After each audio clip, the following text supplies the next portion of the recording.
versículo de número 9. O versículo 9 fala sobre o resultado da vida de Jabes, começando de trás para o começo. Como se alguém contasse a história de alguém e contasse a sua história como de trás para o começo. E foi Jabes mais ilustre do que seus irmãos, e sua mãe deu-lhe o nome de Jabes, dizendo: porquanto roubores odeia-vos. Podemos acertar. O versículo 9, ele faz uma ponte, uma análise sobre o quanto Jabes alcançou uma preeminência sobre todos os seus irmãos. E a palavra do Senhor diz que ele não foi mais rico do que os seus irmãos, não foi mais inteligente do que seus irmãos. A palavra usada aqui é ilustre, ou seja, uma palavra que é grande, tanto em termo de uma ótica humana, tanto em termo como uma ótica humana no sentido de próspero, de abençoado, mas também de digno. Então Jabes, ele não alcançou uma preeminência apenas diante dos olhos dos seus irmãos e da sociedade, no sentido de ser uma pessoa próspera e abençoada. Ele era uma pessoa digna e nele havia características de um ser humano diferenciado. Você conhece algum ser humano diferenciado? Alguém que se diferencia pela bondade, pela gentileza, pela amabilidade, pela inteligência, pela flexibilidade. Jabes, ele se destacava por algumas características e que denominava ele como uma pessoa ilustre, uma pessoa que estava acima, que onde ele chegava, o que é algo ilustre? Vem assim de uma situação de iluminação.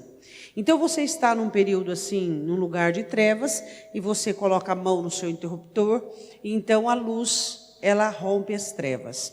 Então quando se fala de Jabes ser ilustre, dar-se a entender que onde Jabes chegava, a situação mudava, assim como Davi. Isso é ser ilustre. Onde você chega, a situação se adequa a quem você é. Isso deveria ser em todos nós. Agora, o porquê é muito comum nós virmos pessoas que elas chegam sem forma num ambiente e o próprio ambiente vai moldá-la. O próprio ambiente vai se destacar sobre ela. Por que a maioria dos cristãos, eles são moldados pelas circunstâncias e não atinge esse nível elevado de amadurecimento, de crescimento de Jabes, que onde nós chegamos, as situações deveriam mudar. Por quê? Porque Jesus relata que nós somos luz em meio às trevas, sal em meio à situação insípida do mundo, sem sabor. Então, quando Jesus disse que eu sou sal, ele está dizendo que eu chego nas situações para dar tempero, para trazer gosto. E não que eu chegaria e eu iria absorver o gosto daquela situação. Na sua casa, no seu trabalho, na sua vida, quando você chega na situação, você chega como algo que vai absorver o sabor, ou você chega para dar o sabor àquilo?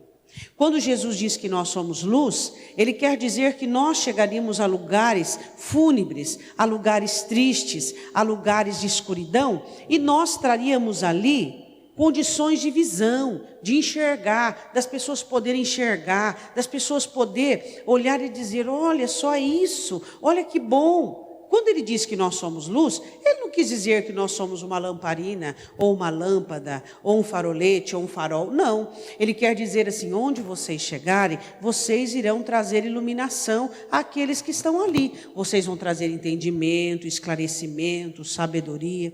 Aí a grande pergunta sobre ser ilustre, e Jabes ele se destacava de todas as pessoas, e onde ele chegava, a situação não moldava, mas ele colocava sobre a situação as características dele. Diga assim para o seu irmão: ser ilustre é trazer para a situação as minhas características.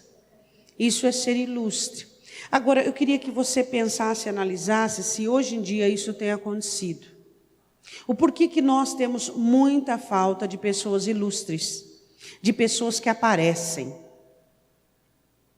Geralmente hoje nós temos visto uma grande gama de cristãos que eles estão escondidos atrás de seus pesos, de seus jugos, assim como Saul se escondeu atrás da bagagem. Um diz que é fraco porque a vida dele é muito dura, o outro diz que ele é débil porque ele sofreu muito no passado, o outro diz que ele não consegue pôr em prática os mandamentos e nem prosperar porque ele é envolto de pessoas que o prejudicam.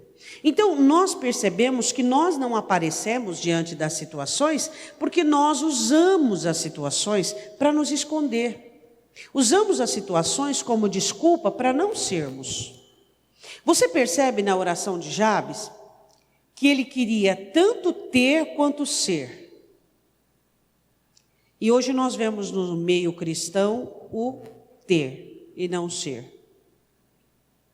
Primeira coisa que Jabes pede, ele queria ser uma pessoa abençoada.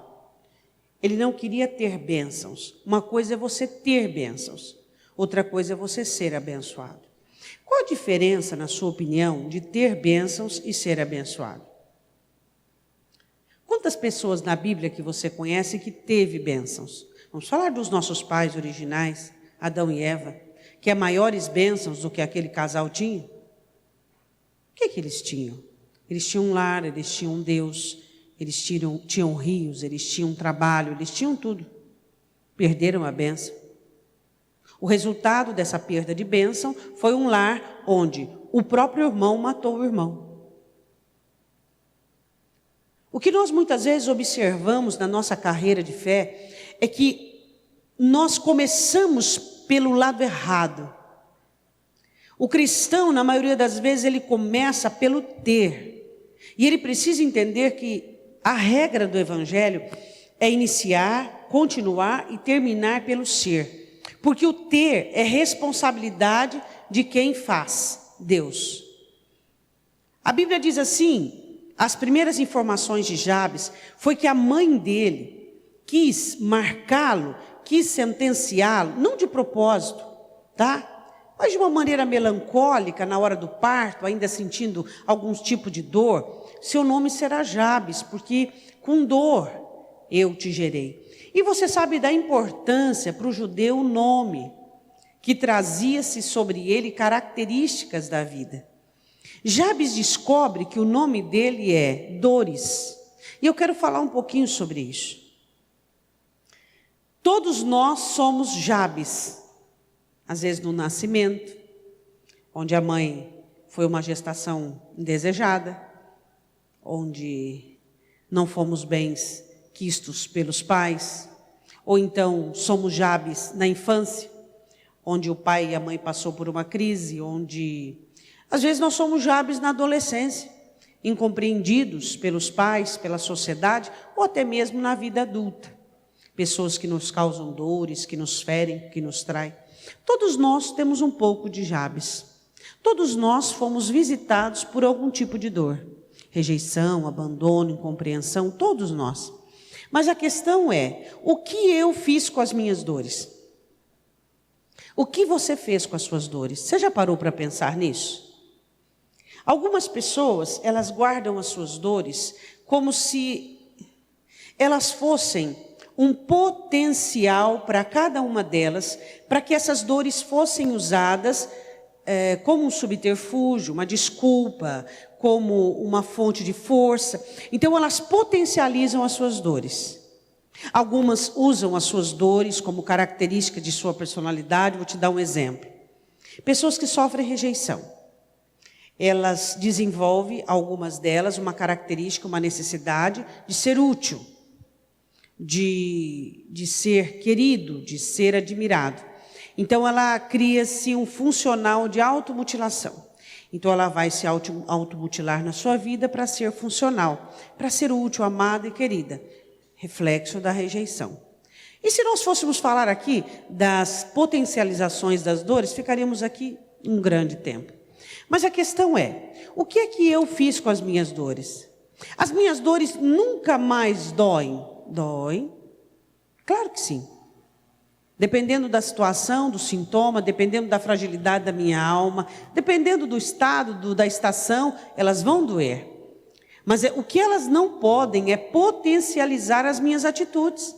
Jamais eu posso ter qualquer atitude na minha vida, ou qualquer característica de minha personalidade, potencializada por uma dor que eu sofri. Jamais. As minhas dores sempre me causarão uma fragilidade. As minhas dores, elas funcionarão para me debilitar, elas funcionarão para me causar embaraço, para me causar um sistema nocivo. Só que o que eu não posso é deixar essa potencialização. Eu sou consciente das dores que eu tenho, às vezes sinto-as como uma cirurgia que você fez, e aí você passa a mão assim, e aí você sente ainda uma sensibilidade maior que em outra área do seu corpo. Essas dores, elas não podem voltar, elas não podem agir. Diga, as minhas dores não podem ser potencializadas. Quando é que as suas dores são potencializadas? Quando elas servem como combustível e quando ela é característica da sua personalidade. Eu queria que você analisasse a sua vida e você observasse se existe característica da sua personalidade, das suas dores. Analise. Vamos olhar para Sansão. Qual era a dor de Sansão? Ter nascido com uma incumbência, ter visto como uma pessoa nascida para aquilo, formada para aquilo, não ter sido tratado como uma pessoa. O que ele fez? Destrambelhou. Olhe para os personagens bíblicos. O que Noemi fez com a sua dor? Quis sentenciar-se a si mesma, dizendo, foi Deus quem me feriu. Então a dor de Noemi cegou ela. Porque quem quis sair da casa do pão e ir peregrinar nos campos de Moabe? Não foi ela? Por que ela atribuiu a Deus a sentença da dor dela? Porque as dores fazem isso. Elas cegam a pessoa a tal ponto que ela começa a responsabilizar tudo e todos, até mesmo Deus, de seu problema, totalmente cego para o seu erro, sem oportunidade de conserto. O que mais que você gostaria de analisar as dores? Quantas pessoas na Bíblia você vê que sentenciaram a própria vida por meio de suas dores?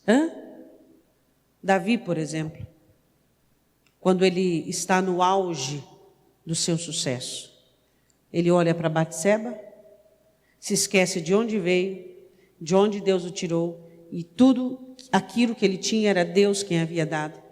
E ele peca com Batseba e ainda comete homicídio. Por quê? Porque havia algo dentro dele mal resolvido. Ele era o menor de sua casa, tratado como menor, com algum tipo de acepção. Não vou falar rejeição, vamos usar a palavra acepção. Algo que não foi tratado.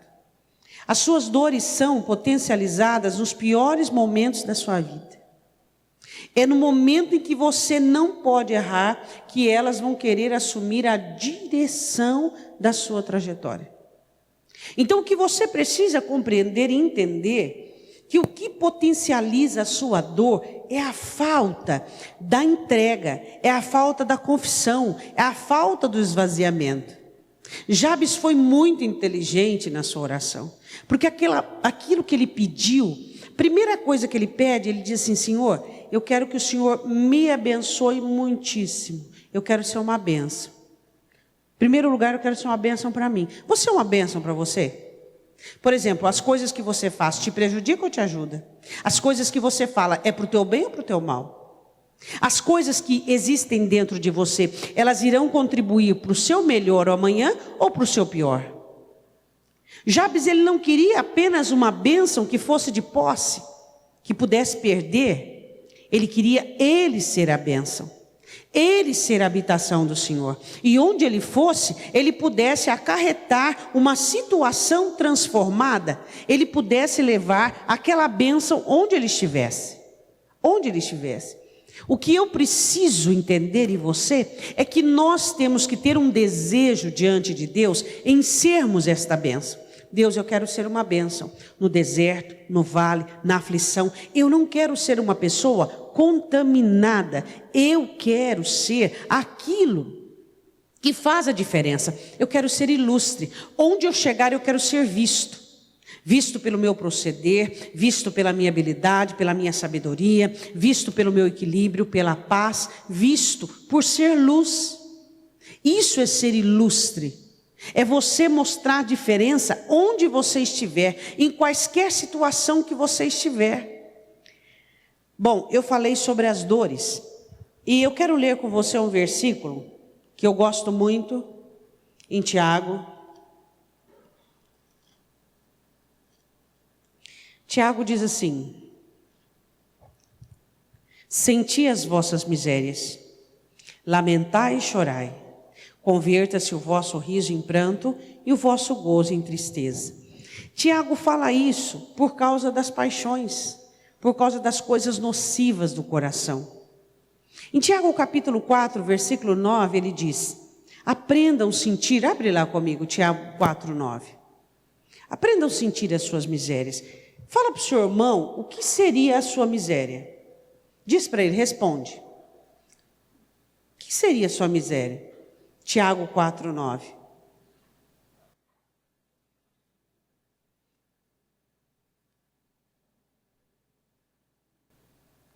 São as áreas da sua vida em que ainda a palavra não exerce domínio. Ainda a sua vontade, suas dores, seu querer, suas necessidades bradam muito mais alto do que as cordilheiras da palavra. Aí ele diz assim: senti as vossas misérias. Por que ele diz que é importante você sentir? Porque para você saber quais são as suas misérias, só sentindo. Não é aqui, é aqui. Senti as vossas misérias. Aí ele diz assim: e o que você vai fazer com isso? Você tem que lamentar e chorar. Clamar por socorro, clamar por mudança. Deus, me muda. Senhor, me muda. O que Jabes fez? Quando ele soube que a mãe dele, até que ele não conhecia, não sabia, tudo bem. Mas quando ele chegou à noção, peraí, dores, eu não vou ser isso. Peraí, rejeitado, eu não vou ser isso. Peraí, ofendido, magoado, não, eu não vou ser isso.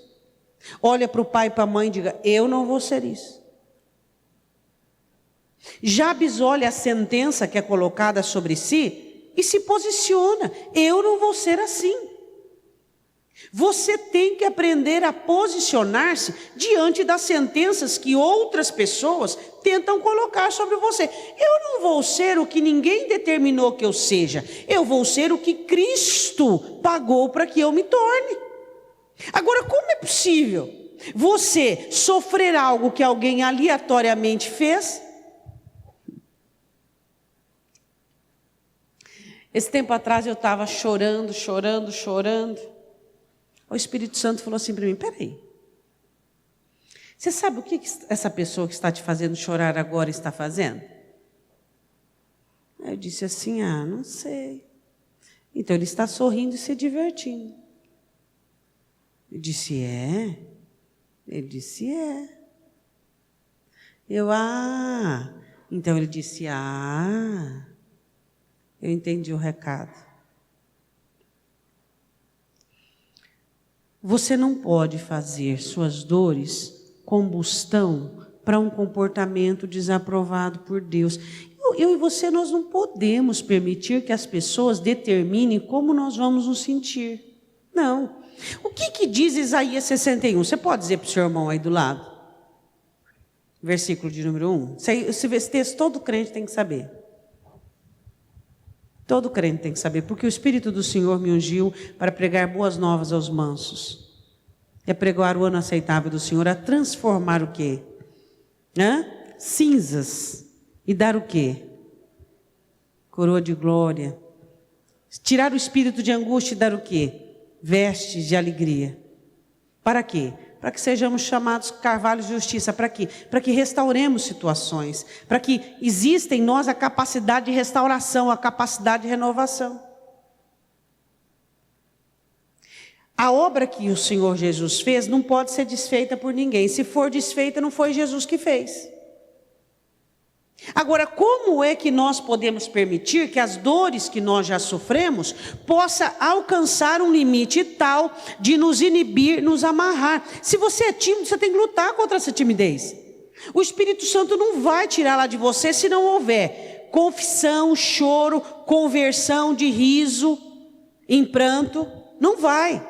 Aí ele diz para terminar assim, ó, o vosso gozo em tristeza. Ou seja, quando você enxergar a sua miséria, você tem que ter um comportamento que elimine ela da sua vida. Você não pode ser negligente nem indiferente à miséria. Por quê? Porque o que Eclesiastes diz? A miséria do homem pesa sobre ele mesmo.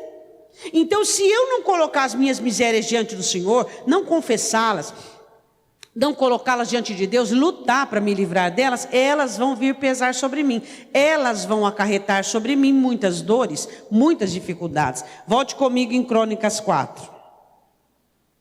1 Crônicas 4, versículo de número 9. Agora o 10. Porque Jabes invocou o Deus de Israel. A palavra invocação, ela não fala de uma oraçãozinha matinal. O que a palavra invocação diz? O que é invocar? É mais que orar, é mais que clamar, é fazer-se presente. Ele orou até que Deus se fez presente. É interessante, as pessoas dizem assim, mas eu orei. Eu orei. Orou quanto? O quanto? Orou quanto? A persistência da oração mostra facetas de seu caráter. Não é porque você não recebeu ontem, nem o ano passado, nem o ano retrasado, que você vai parar de orar. A sua oração, ela deve ter a determinação da sua pessoa. Jabes invocou o Deus de Israel, dizendo: se me abençoares muitíssimo. Ele queria muito. Fala assim para o teu irmão, você quer muito? Pastor, esse negócio de querer muito, isso aí é muito pessoa muito cobiçosa, que fica cobiçando, que fica... Você sabe o que Jabes queria de muito? Ele sabia que ele não podia contar com família.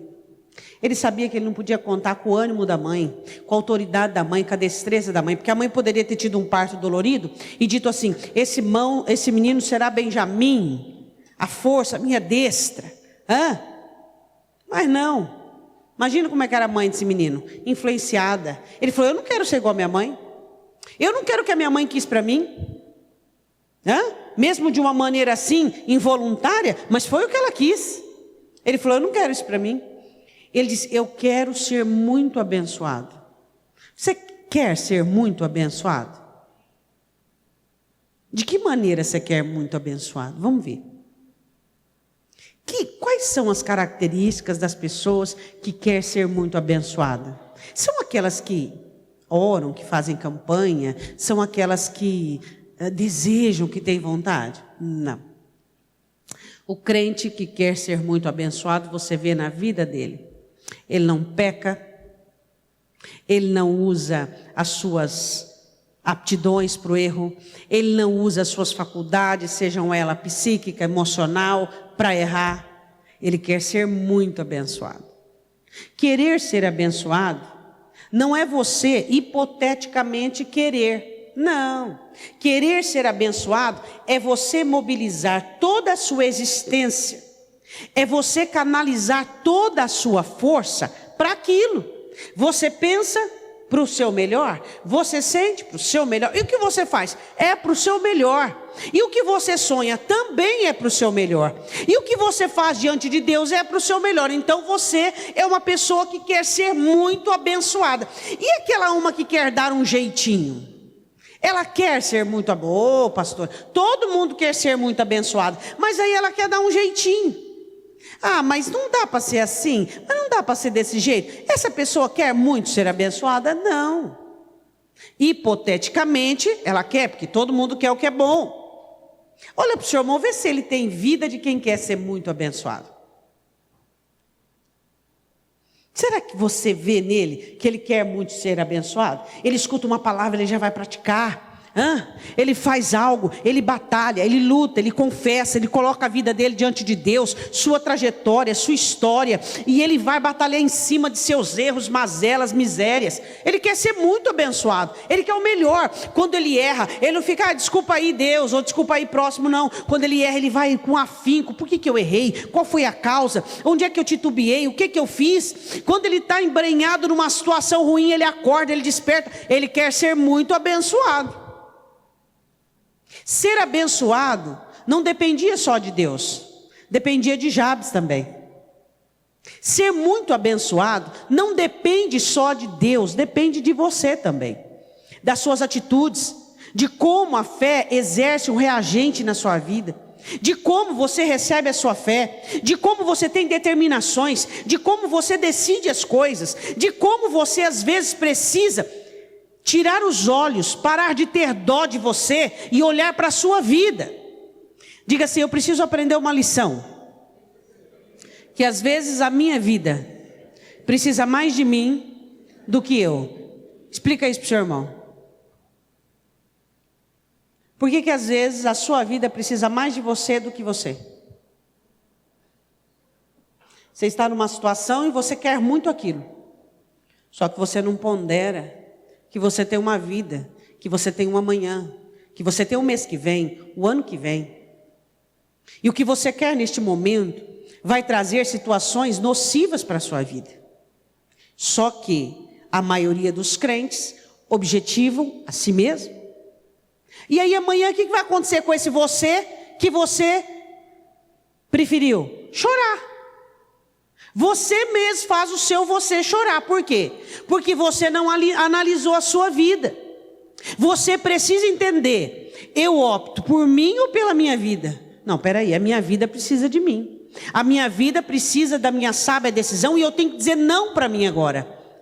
Eu tenho que dizer não porque eu quero, não porque eu gosto, não para aquilo que eu desejo, porque a minha vida precisa de mim. É assim como a eternidade. Às vezes nós olhamos e dizemos: mas eu gosto, escuta, mas é a minha vida eterna. Minha vida eterna não pode ter essa mancha, essa marca. O meu livro não pode ter isso aqui. Eu não posso escrever isso aqui no meu livro eterno. Como é que eu posso fazer uma coisa dessa? Mas o que? Mas eu quero naquele momento. É o que me faz bem, é o que me consola, é o que me conforta. Eu já sofri muito na minha vida. Isso é de Deus. O que é de Deus? O que vem de Deus é para a historicidade da sua vida, é para o melhor para a sua vida e não o melhor para você. Por isso que Jesus diz: quem comigo não ajunta, espalha. Porque Jesus não trabalha para você, nem para mim. Ele trabalha para a minha vida. Jesus trabalha para a sua vida, para o seu futuro, para a sua essência, para aquilo que vem amanhã, para a eternidade. Agora nós queremos trabalhar por nós. Aquilo que eu gosto, aquilo que eu quero, aquilo que eu acho que é bom para mim, aquilo que eu acho que é importante para mim. Nós precisamos aprender a trabalhar para a nossa vida, a edificar para a nossa vida e não para nós mesmos. Pergunta para o seu irmão: você trabalha para a sua vida ou para você? Pastor, minha vida está abandonada.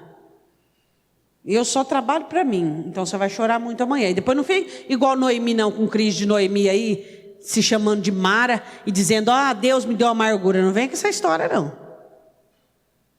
Olha para o seu irmão e diga: aprenda a trabalhar pela sua vida, pelo seu futuro, pela sua história. Jabes entendeu que ele precisava trabalhar pela própria vida e não por ele mesmo. Ele poderia ter se sucumbido por meio da sentença da mãe, mas ele tinha uma vida e ele precisava trabalhar pela vida dele. E o primeiro trabalho dele e ofício foi: eu vou orar, eu vou invocar Deus. E ele disse: Senhor, me abençoe muitíssimo, eu quero ser abençoado muito. Quem quer ser abençoado muito? É aquele que trabalha para a vida e não para si mesmo. Diga: quem quer ser muito abençoado, trabalha para a vida e não para si mesmo. Aí é uma grande pergunta. Agora eu vou perguntar de novo: você é uma pessoa que quer ser muito abençoado? Responda segundo o que você sabe que é muito abençoado. E aí? Quando eu perguntei a primeira vez, todo mundo disse que queria, né? Mas querer, meu irmão, não é poder, não. Não, querer não é poder. Qual é o poder? Segundo o poder que opera em vós. além daquilo que pedimos ou pensamos, o versículo termina: segundo o poder que opera em vós. O querer é operante. O querer não é uma abdução, não é uma ótica emocional, setorial. O querer é operante. Quando você quer alguma coisa, você age, você faz, você trabalha para aquilo. Nós latinos temos o querer como abdução. Eu quero. O querer não é assim. O querer, ele é atuante. O querer é trabalho. O querer é suor, é ofício. Nós transformamos o querer em uma situação assim de vontade. O querer não é vontade. O querer é força. É uma força operante, é domínio, é determinação. Eu quero. Quando eu dizer eu quero uma coisa, é porque você vai trabalhar, você está arregaçando as mangas, você sabe do exercício que você vai ter que fazer, você sabe da força que você vai ter que acometer naquilo ali. Ele diz: se tu me abençoares muitíssimo, ou seja, eu quero trabalhar para a minha vida, e não para o meu gosto, e não para o meu querer. Segunda coisa que ele pede: e os meus termos ampliares. Fala para o teu irmão o que significa isso, termo ampliado.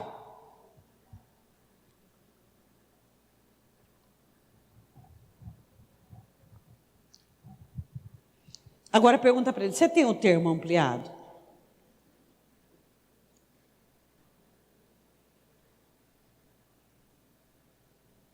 Qual é o contrário do termo ampliado? Diga para o teu irmão.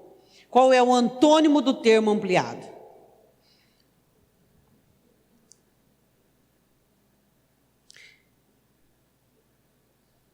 E, M, B, A, R, A, C da cedilha, O. O que eu disse?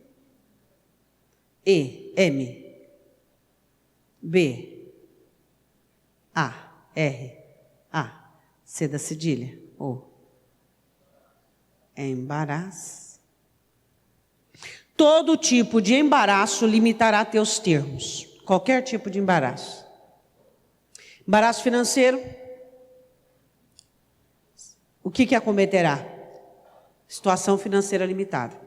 Embaraço emocional. Esse é o pior. Todo tipo de embaraço. Todo tipo de embaraço. Rejeição. Incutirá na avareza. Avareza incutirá céu fechado. E assim por diante. Todo tipo de embaraço. Todo embaraço sai de dentro de você. O diabo não pode colocar um embaraço nos seus pés se o material não vier de dentro de você. Diga isso para o seu irmão. Diga: o diabo não poderá colocar um embaraço nos seus pés se o material, a matéria-prima não vir de dentro de você. Todo o embaraço, toda situação que você fica amarrado e que você não consegue dar uma guinada, não consegue, é embaraço emocional. Vem do seu coração. Por isso que atrapalha a sua vida. Por isso que Jeremias escrevendo, ele diz assim, ó: enganoso é o coração, quem o discernirá? Maldito o homem que confia no homem. Todo embaraço, ele advém de onde? Da matéria-prima do seu coração. Você fornece a matéria-prima para o seu embaraço. O que Jabes ora? Primeira coisa que ele ora: primeiro, ele quer ser a bênção. Segundo, ele entende.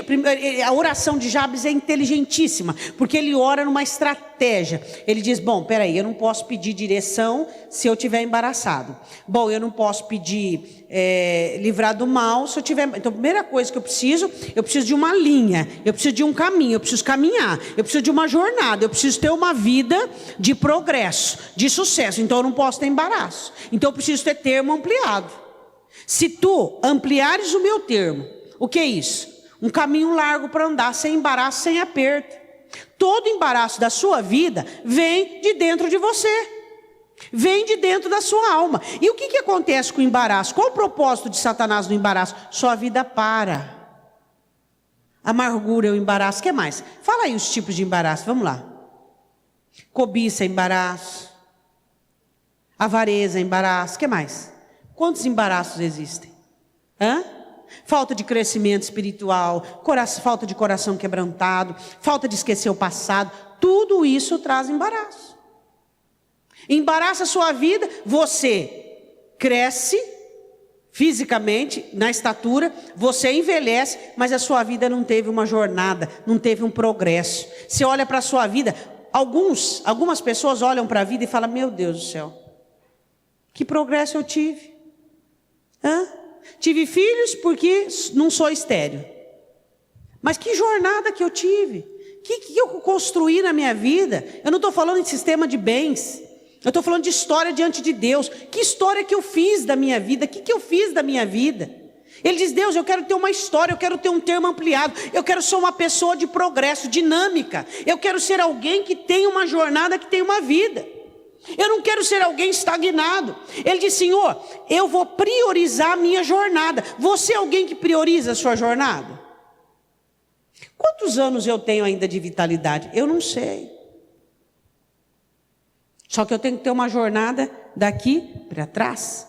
Algo que eu construí. Você não sabe quantos anos você vai ter ainda.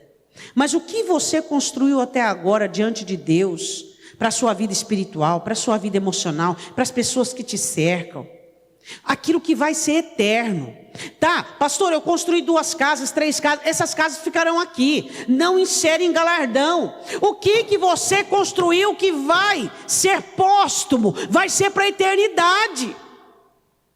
Termos ampliados.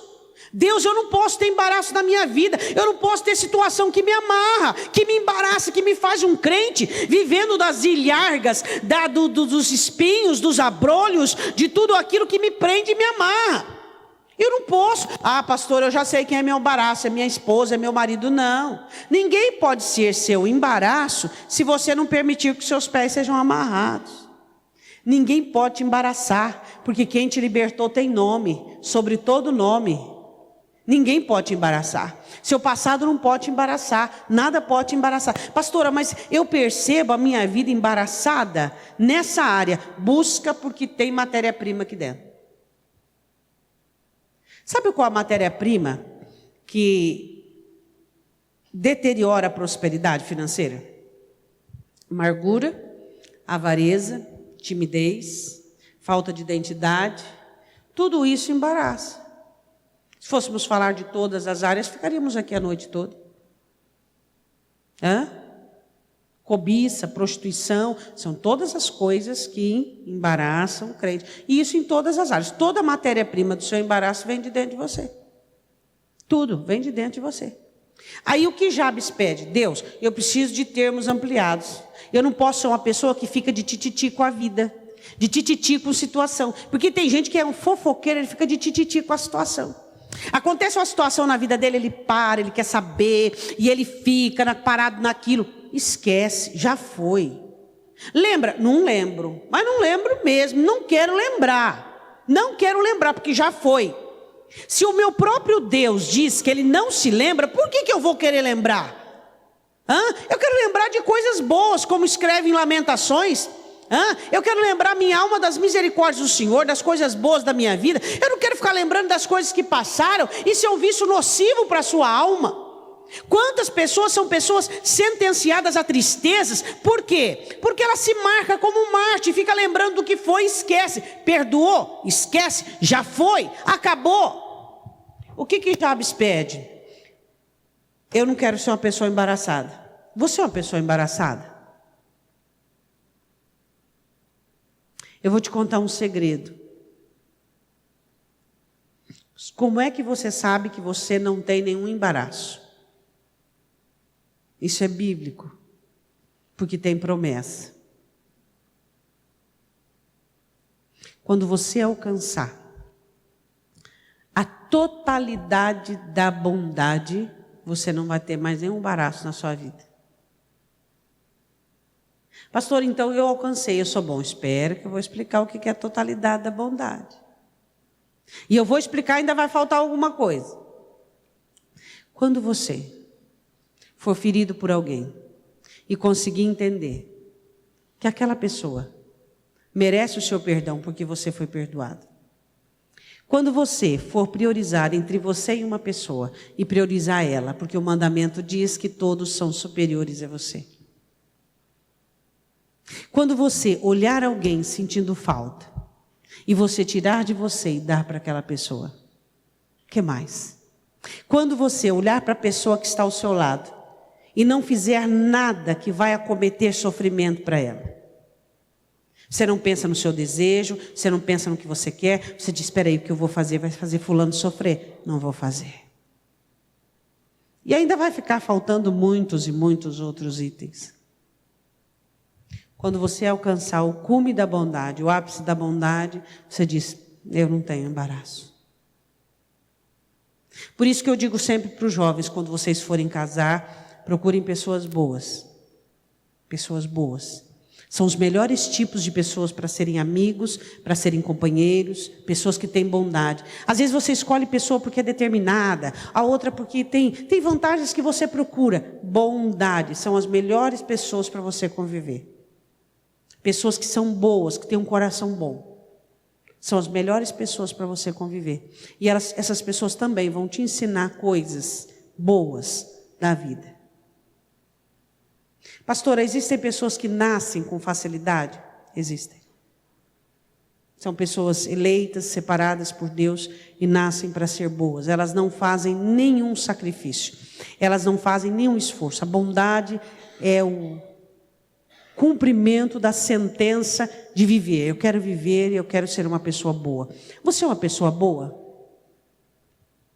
E bondade é isso, é um fruto do Espírito.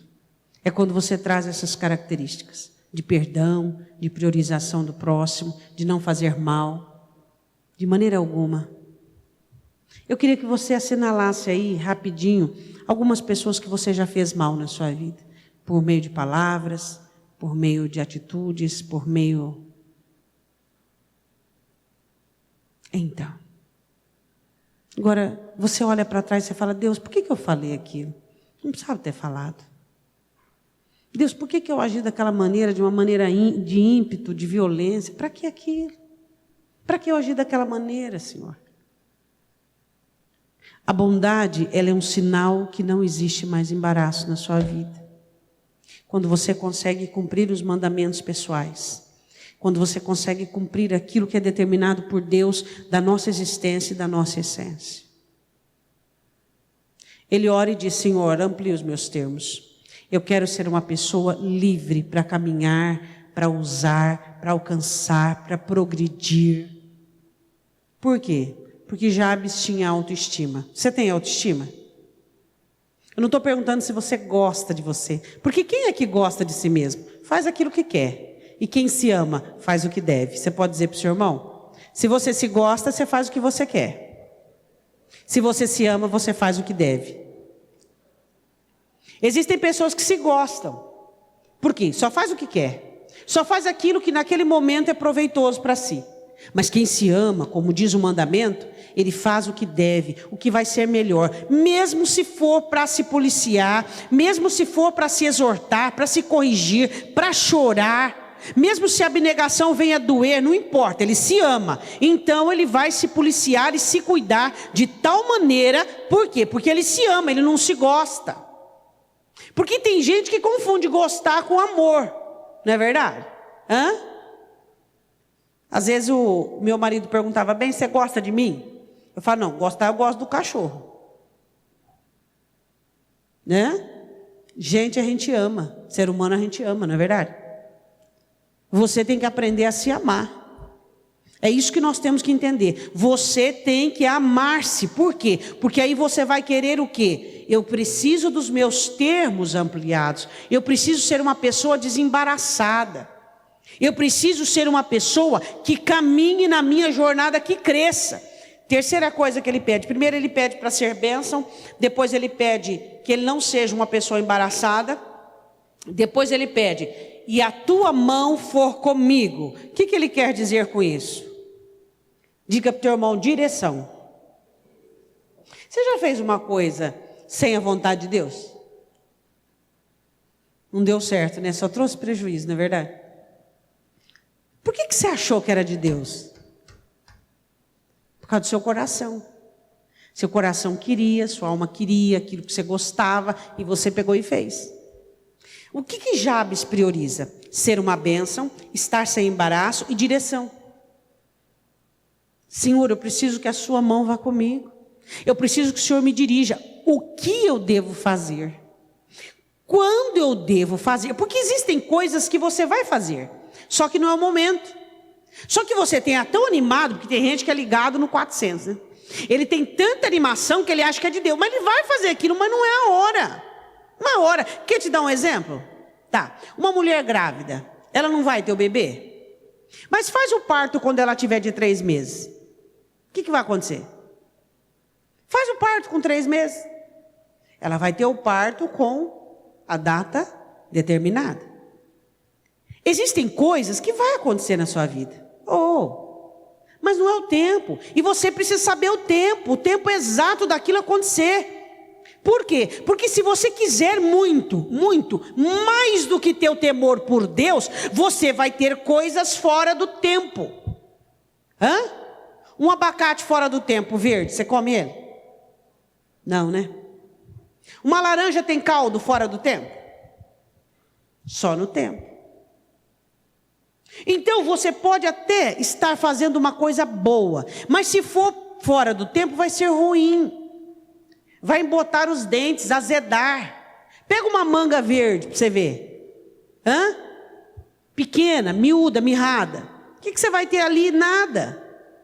Tudo precisa saber o tempo. Existem coisas que você quer na sua vida? Tem, não tem? Tem coisas que eu quero. Só que é tempo, você tem que discernir o tempo. O tempo esse é o momento. A milícia de Davi tinha uma tribo que era instruída só para dirigir o tempo. Doutos na ciência dos tempos. O crente tem que saber as ciências do tempo por meio do discernimento do Espírito Santo. Não é tempo, não é hora, não é o momento. Mas não, vai naquela empolgação.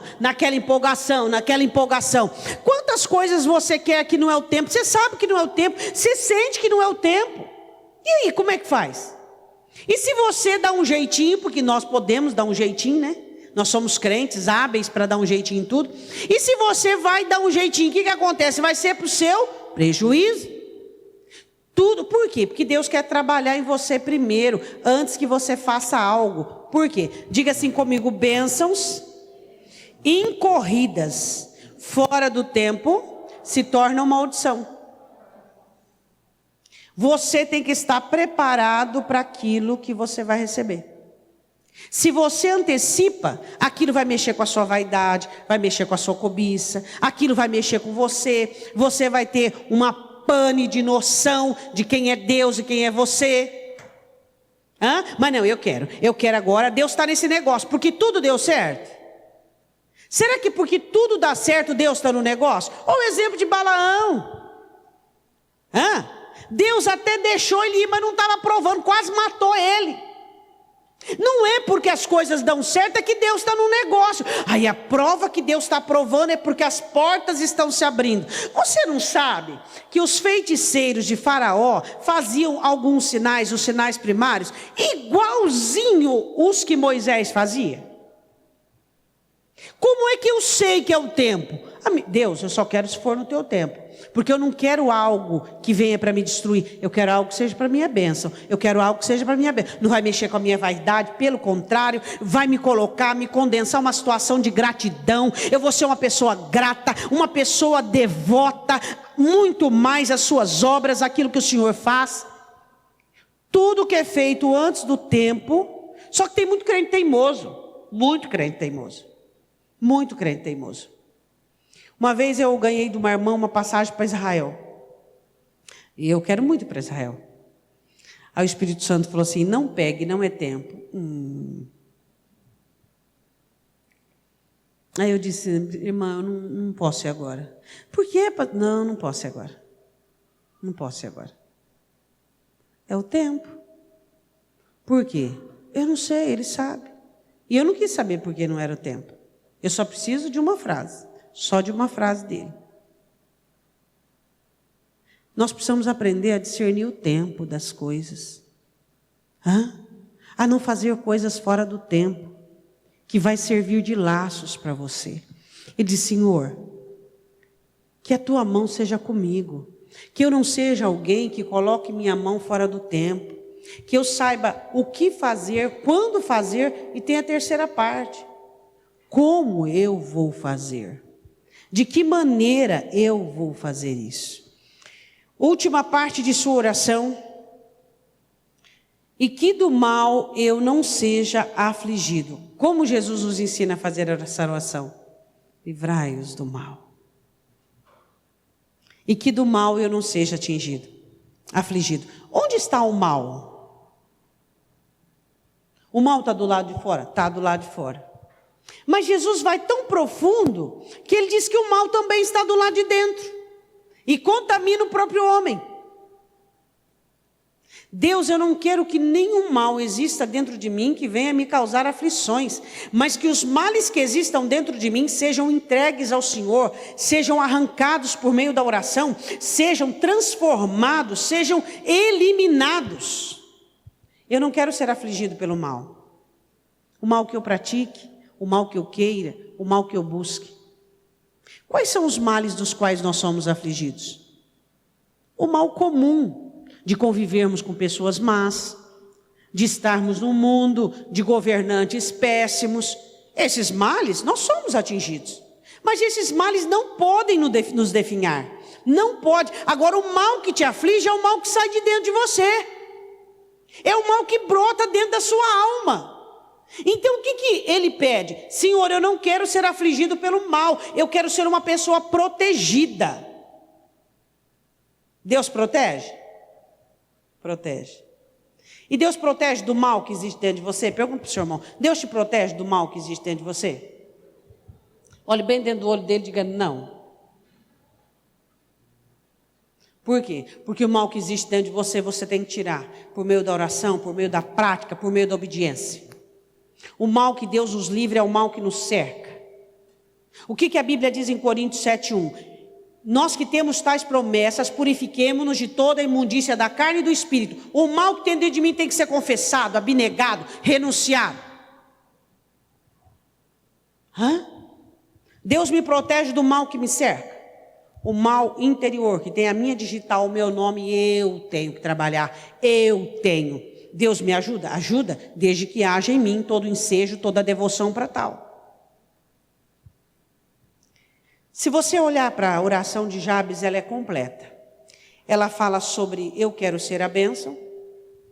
Ela fala sobre eu não quero ser uma pessoa embaraçada. Ela fala sobre Deus, eu quero direção. E por último, ele diz, Senhor, eu não quero que o mal me aflija. Quando o mal bate a sua porta, você o recebe de que maneira? Dizendo, vem porque eu sou nostálgico, melancólico e eu quero sofrer um pouquinho? Ou você diz, não, a casa já está ocupada. Ela está adornada, varrida e ocupada. Aqui habita o bem, aqui habita o que é bom, aqui habita Deus. E eu não quero que o mal me aflija. Você quer o bem para você? Então não pratique o mal. Como é que eu... Pergunta assim para o seu irmão, você quer o bem para você? Aí você pergunta para ele, mas então por que você pratica o mal? Então é uma coisa meio maluca. Quando eu quero o bem para mim, eu pratico o mal. Peraí, então eu sou insano. Eu quero o bem. Eu quero Deus, eu quero as obras do Senhor. Só que eu faço o errado. Mas por que eu faço o errado? Porque eu acho que é certo. Graças a Deus a palavra. Imaginou se não tivesse a Bíblia, hein? Cada um pensava uma coisa de um jeito, de uma maneira. Quem são as pessoas que insistem em criar caminhos paralelos, evangelho paralelo, Antigo Testamento paralelo? São as pessoas que não querem obedecer. Por que obedecer, pastora? Exige abnegação, renúncia, eu não estou afim. Então você não quer o bem. Se eu quero o bem, eu estou disposto a fazer aquilo que eu tenho que fazer. Eu tenho que abnegar, eu tenho que renunciar, eu tenho que fazer. Aí, terminando... Diz assim, e Deus lhe concedeu o que lhe tinha pedido. Por quê?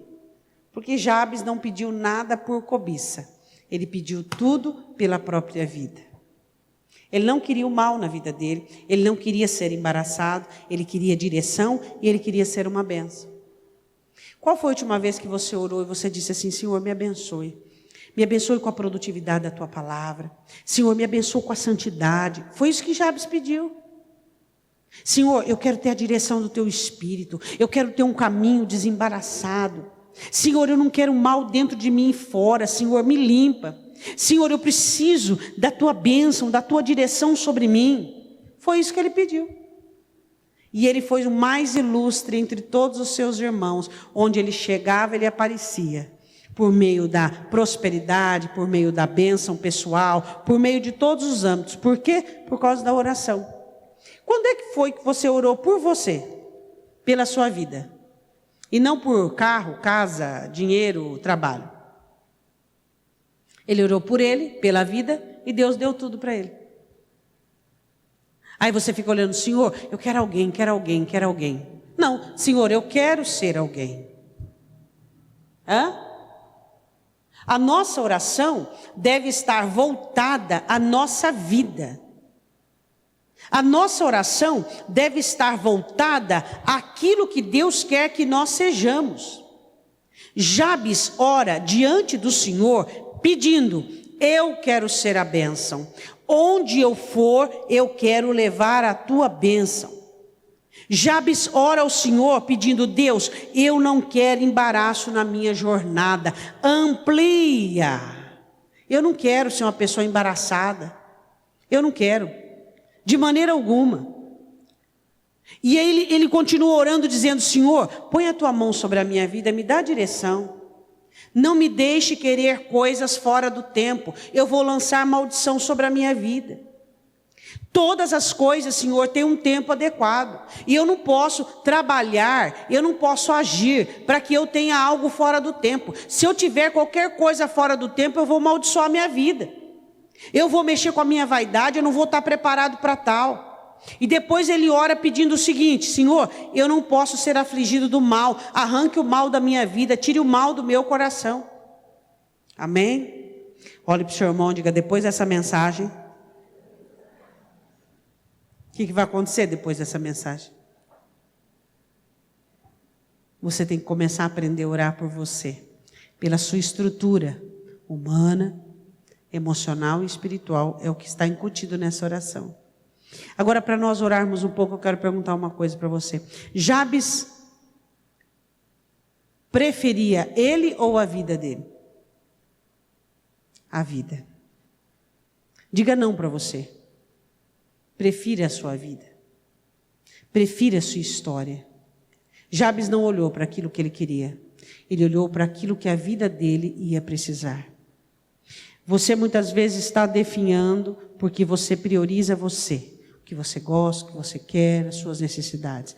Sua vida está precisando de você. Sua vida está precisando das suas orações. Sua vida está precisando da sua dedicação, dos seus nãos. Sua vida está precisando dos seus clamores, da prática da palavra. Você tem uma vida. Eu vou dizer de novo, se você partir hoje, que história você tem escrito diante de Deus? O que você tem feito para estruturar sua vida, sua história? O que você vai receber no final de tudo? O que você está fazendo para a posteridade, para a eternidade? Porque nós somos filhos de Deus, nós temos uma eternidade diante de Deus. O que você está fazendo para a eternidade? Daqui você não vai levar nada. Você não vai levar nada daqui a não ser as obras que você fez em Deus. Eu vou repetir para você orar o seguinte. A única maneira de você livrar-se de todos os embaraços é você alcançar bondade. E bondade é você priorizar o outro ao invés de você. Bondade é você perdoar sem colocar dívida alguma. E bondade é você nunca fazer mal para alguém porque você quer ou porque você gosta. Isso é bondade. A pessoa boa, ela elimina os embaraços da sua vida e não deixa se prender por nada.